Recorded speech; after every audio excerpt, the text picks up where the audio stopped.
नमस्कार प्रिय विद्यार्थियों, मैं संजय रोयल स्वागत करता हूं स्पेशल ए लर्निंग क्लास में आपका। आज की class 9th science English medium जो है उसमें 5th चैप्टर जो हम पढ़ रहे थे सेल एंड सेल ऑर्गेनेल्स, उसकी स्टडी जो है वो हम आगे करेंगे।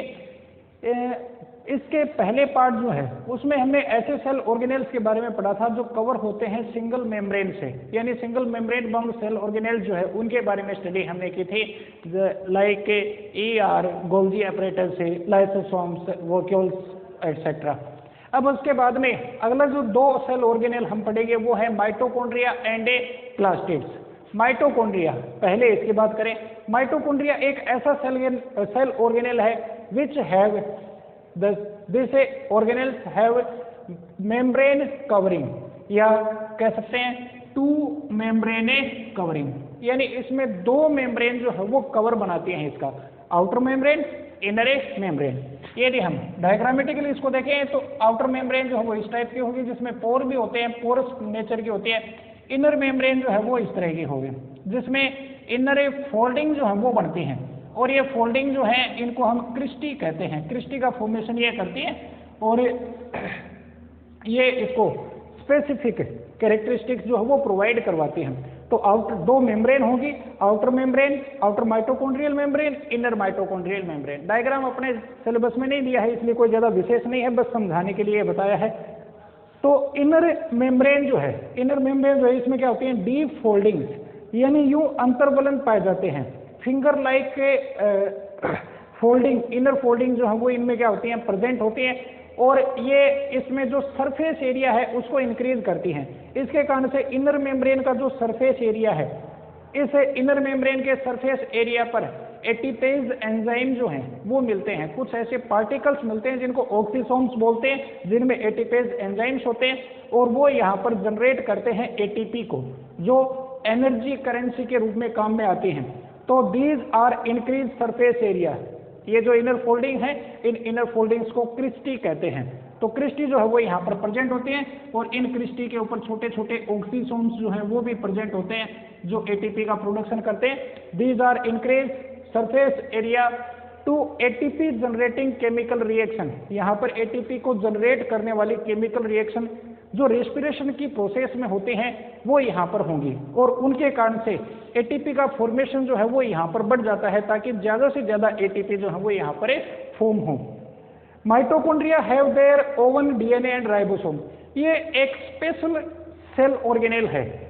नॉर्मली देखा जाए तो डीएनए जो है वो प्रेजेंट होता है सेल में, न्यूक्लियस में, लेकिन दो ऐसे ऑर्गेनेल हैं जिनमें खुद का ओवन डीएनए जो है वो प्रेजेंट होता है, और ये माइटोकॉन्ड्रिया में मिलता है तो इसको हम कहेंगे माइटोकॉन्ड्रियल डीएनए।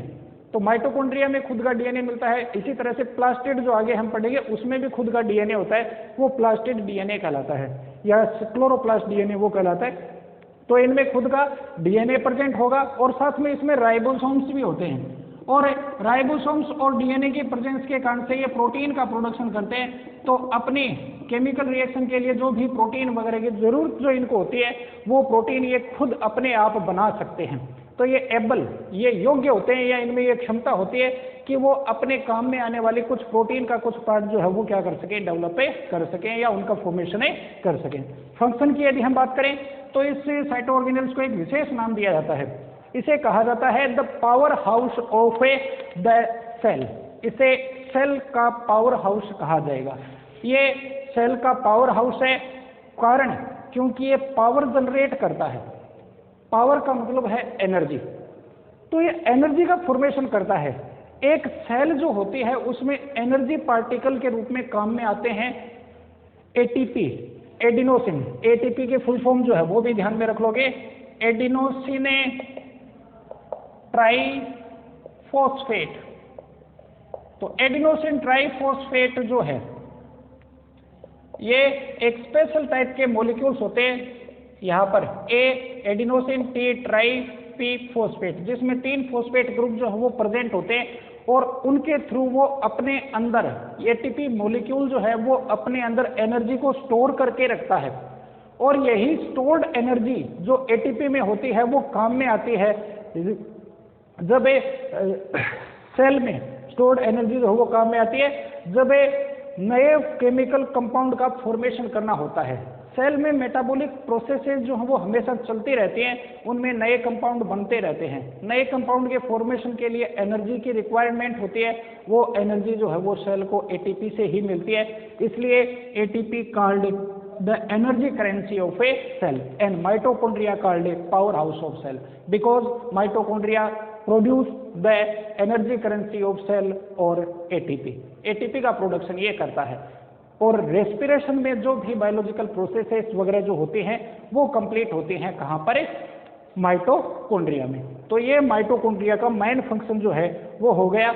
इसके अलावा मैकेनिकल एनर्जी की जो जरूरत पड़ती है किसी सेल को, जैसे हमारी मसल्स जो हैं, मसल सेल जो हैं उनमें जो कॉन्स्ट्रिक्शन वगैरह होता है जिसके थ्रू हम कोई वजन वगैरह उठा सकते हैं या कोई दूसरे जो काम वगैरह कर सकते हैं, उसके लिए भी जो एनर्जी चाहिए वो भी एटीपी के थ्रू ही ऑब्टेन होगी उस सेल को, और उसके लिए एनर्जी जो है या एटीपी जो है उसका प्रोडक्शन करना पड़ेगा और वो प्रोड्यूस होते हैं माइटोकॉन्ड्रिया में। तो माइटोकॉन्ड्रिया जो है वो power house of the cell कहलाता है। तो ये एक स्पेशल ऑर्गेनेल है, कारण इसमें देखें 2 मेम्ब्रेन बाउंड कवरिंग जो है वो इसके चारों ओर पाए जाते हैं। क्रिस्टी जो है उसकी प्रेजेंस के कारण से जो डीप फोल्डिंग होती है उसके कारण से सरफेस एरिया जो है वो इसका बढ़ जाता है, जहां पर यह है प्रोड्यूस करता है या फॉर्मेशन करता है एटीपी का। तो एटीपी का फॉर्मेशन करता है, इसमें खुद का ओवन डीएनए जो है वो प्रेजेंट होता है और इसके कारण से ये प्रोटीन सिंथेसिस जो है वो खुद कर सकता है, उसमें वो एबल होता है।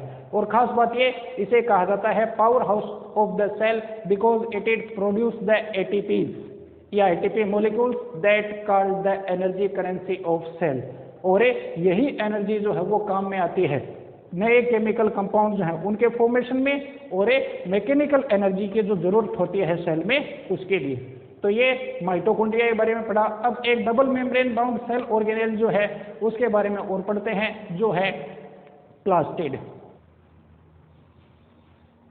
तो अगला जो सेल ऑर्गेनेल है वो है प्लास्टिड। प्लास्टिड जो है उसमें एक खास चीज तो ये ध्यान में रखनी है कि present only plant cells. Plastid जो है वो केवल प्लांट सेल्स में ही होते हैं।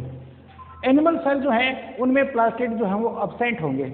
इसके अलावा प्लास्टिड की और यदि हम बात करें तो प्लास्टिड जो हैं वो भी double layers of membrane have, these are also double membrane bounded cell organelle, यानी इनमें भी डबल लेयर जो है वो मिलती है मेम्ब्रेन की, outer chloroplast membrane, inner chloroplast membrane, जैसे कि माइटोकॉन्ड्रिया उसी तरह से।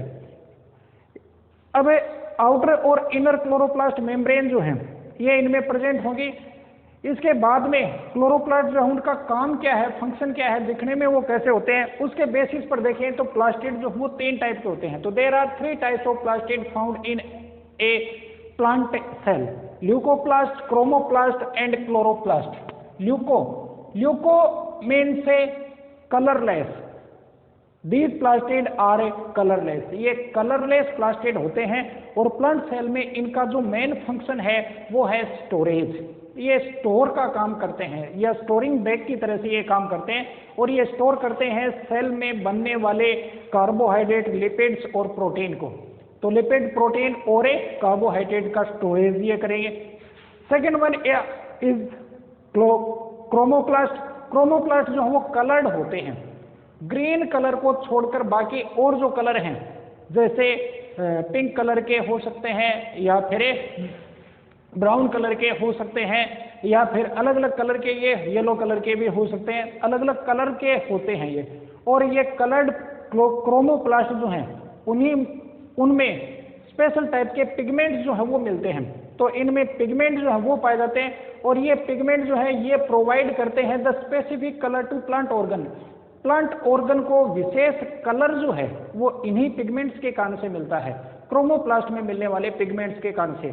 खास तौर से यदि हम देखें तो लिविंग प्लांट्स जो हैं, जो डेवलप्ड प्लांट हैं, उनमें अलग अलग टाइप के फ्लावर्स वगैरह का जो डेवलपमेंट होता है, उनमें फ्लावर का जो कलर होता है वो उन फ्लावर्स में मिलने वाले क्रोमोप्लास्ट के कारण से, या कह सकते हैं क्रोमोप्लास्ट में मिलने वाले पिगमेंट्स के कारण से ही होता है। और इस तरह से ये अट्रैक्शन जो है वो प्रोवाइड करवाते हैं एक प्लांट को, ये प्लांट को ये अट्रैक्टिव बनाते हैं या प्लांट पार्ट्स को ये अट्रैक्टिव बनाते हैं। तो chromoplast these are coloured except green colour, green colour के हैं वो क्लोरोप्लास्ट होंगे, बाकी ग्रीन कलर के अलावा कोई और कलर के हैं तो वो क्रोमोप्लास्ट हैं। इनमें स्पेशल टाइप के पिगमेंट होते हैं जो प्लांट ऑर्गन को एक स्पेसिफिक कलर प्रोवाइड करवाते हैं और उसके कारण से प्लांट जो है उसमें अट्रैक्शन की जो कैपेसिटी है वो आती है। And the last one and the important one is a chloroplast. Chloroplast green colour, ये ग्रीन कलर के होते हैं, प्रेजेंट होते हैं प्लांट की लीव्स में या प्लांट में जो नए पार्ट होते हैं जिनका कलर जो है वो ग्रीन कलर होता है, वहां पर वो ग्रीन कलर उनमें क्लोरोप्लास्ट के कारण से है। क्लोरोप्लास्ट जो है उसमें भी पिगमेंट होता है, इसमें जो स्पेशल ग्रीन कलर का पिगमेंट होता है वो होता है क्लोरोफिल, पर्णहरित। तो क्लोरोफिल जो है वो इसके अंदर प्रेजेंट होगा और इस क्लोरोफिल की प्रेजेंस के कारण से ही प्लांट सेल जो हैं वो एबल होते हैं, योग्य होते हैं फोटोसिंथेसिस के लिए। उनमें फोटोसिंथेसिस की प्रोसेस होती है और इसके कारण से प्लांट सेल ऑटोट्रोपिक नेचर की होती है, वो अपना ऑर्गेनिक मटेरियल है उसका प्रोडक्शन खुद करती है। एनिमल सेल की तरह से उसे बाहर एनवायरमेंट पर डिपेंड नहीं रहना पड़ता है अपने न्यूट्रिशन के लिए। वो न्यूट्रिशन के लिए जो भी ऑर्गेनिक मटेरियल उनको चाहिए वो खुद अपने अंदर प्रोड्यूस करती है, उसका कारण ये क्लोरोप्लास्ट ही है। तो क्लोरोप्लास्ट ग्रीन कलर का होता है, इसमें क्लोरोफिल प्रेजेंट होता है जिसके कारण से ये फोटोसिंथेसिस करती है और फोटोसिंथेसिस करने के कारण से ही क्लोरोप्लास्ट को एक विशेष नाम दिया जाता है। जैसे माइटोकॉन्ड्रिया को कहा जाता है power house of the cell, इसी तरह से क्लोरोप्लास्ट जो है इसे कहा जाता है kitchen of a the cell. जैसे किचन में फूड का प्रोडक्शन होता है या किचन में फूड का फॉर्मेशन होता है, वैसे ही प्लांट सेल के लिए जो फूड है उस फूड का फॉर्मेशन कहाँ पर होता है, ये फोटोसिंथेसिस प्रोसेस के थ्रू क्लोरोप्लास्ट में, इसलिए क्लोरोप्लास्ट को किचन ऑफ द सेल भी कहा जाता है। क्लोरोप्लास्ट की स्ट्रक्चर में भी देखें तो इसमें भी दो लेयर्स हैं, दोनों लेयर में outer chloroplast layer membrane, inner chloroplast membrane. अंदर जो पार्ट होता है इसका उसको हम कहते हैं स्ट्रोमा। तो सारा जो भी कंटेनिंग लिक्विड पार्ट इसमें है वो सारा स्ट्रोमा है और उस स्ट्रोमा में सिंगल मेम्ब्रेन लेयर्स जो हैं वो इनमें प्रेजेंट होते हैं। इस तरह से ये अलग अलग भी हो सकते हैं, लेकिन नॉर्मली यदि देखा जाए तो ये एक के ऊपर एक, वन अबव अनदर, एक के ऊपर एक अरेंज होते हैं और अरेंज होकर ये एक स्टाक या चट्टा सा बना लेते हैं।